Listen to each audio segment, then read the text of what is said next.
Welcome to The Explainer. Today, we're diving into a place where you can find ancient wishing trees just minutes away from AI research labs.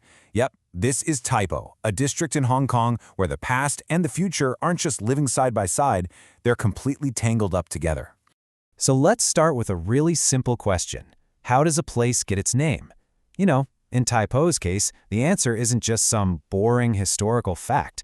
It's basically a treasure map that shows its whole journey from a wild frontier to a modern-day powerhouse. Okay, let's get into it. The original name Tai Po used a character that meant big stride. And the local legend is just awesome. It says the forests were so full of tigers and bandits that you literally had to take big, quick strides to get through without, getting eaten. But look at the modern name. Just a tiny change to one character and the meaning flips to Big Plain. That single stroke of a pen tells the entire story. A dangerous path becomes a safe, sprawling community. So, let's go back in time, back to that big stride era. I want you to picture Tai Po not with all the buildings and science parks you see today, but as a real, honest-to-goodness, wild frontier. The history here is just so layered and, often pretty violent. Over 1,000 years ago, this was the site of deadly pearl fisheries.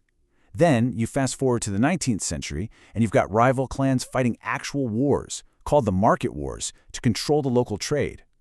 Then comes 1899, a huge turning point when the British flag goes up and the new territories are formally taken over. And finally, you get to the 1970s, when the government picks it to become a new town, which was really the spark that lit the fuse for its modern transformation. And those market wars we mentioned, they weren't just some small squabble. No, this was basically a rebellion. The super powerful Tang clan had a total monopoly on the local market. So a bunch of smaller villages formed an alliance, the Seven Alliances, to fight back and create a market that was fair for everybody. And guess what? They won. Their new Tai Po market became the absolute commercial heart of the whole district. All of this history, this mix of commerce and conflict, really set the stage for Tai Po's modern reinvention. Because after centuries as a market town, it became something completely different, one of Hong Kong's most important engine rooms. All right, I'm just going to put a number on the screen, 85%. Think about it. In a city as huge and complex as Hong Kong, what on earth could possibly apply to 85% of everyone?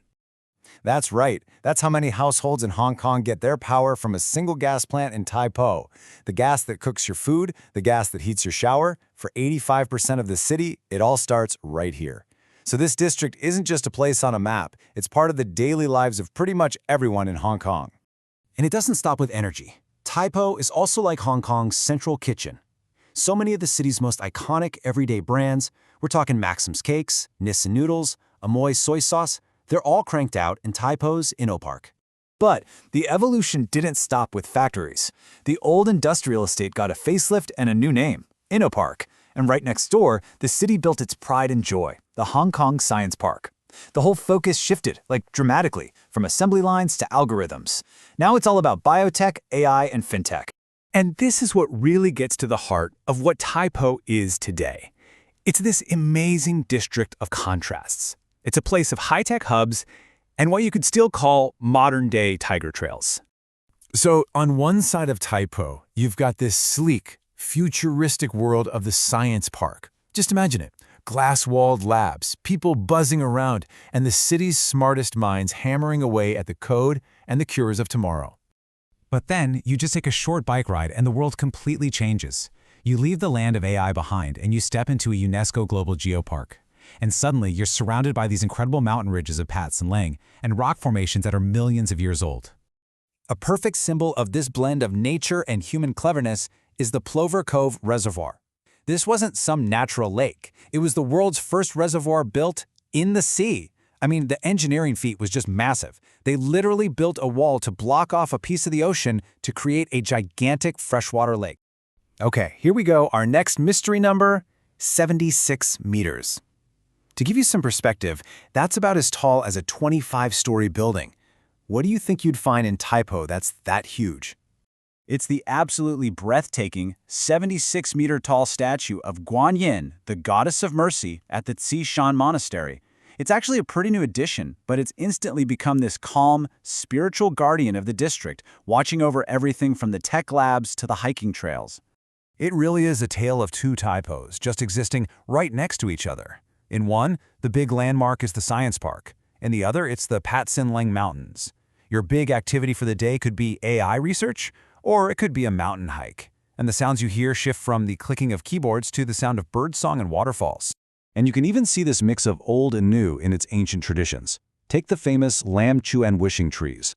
People used to write their wishes down, tie them to oranges, and throw them up into the branches of the real tree. But today, to protect those ancient trees, the tradition has changed. Now, wishes are hung carefully on special wooden racks or thrown at a plastic replica. It's a small change, but it says so much about how this place respects its past while adapting to the future. So, what's next? For a district that has already reinvented itself so many times, where does it go from here? Well, let's look at Tai Po's next big stride. Right now, Tai Po's role is getting even bigger. It's a super important piece of Hong Kong's Northern Metropolis Plan, which is this huge government project to build a new economic hub up in the north.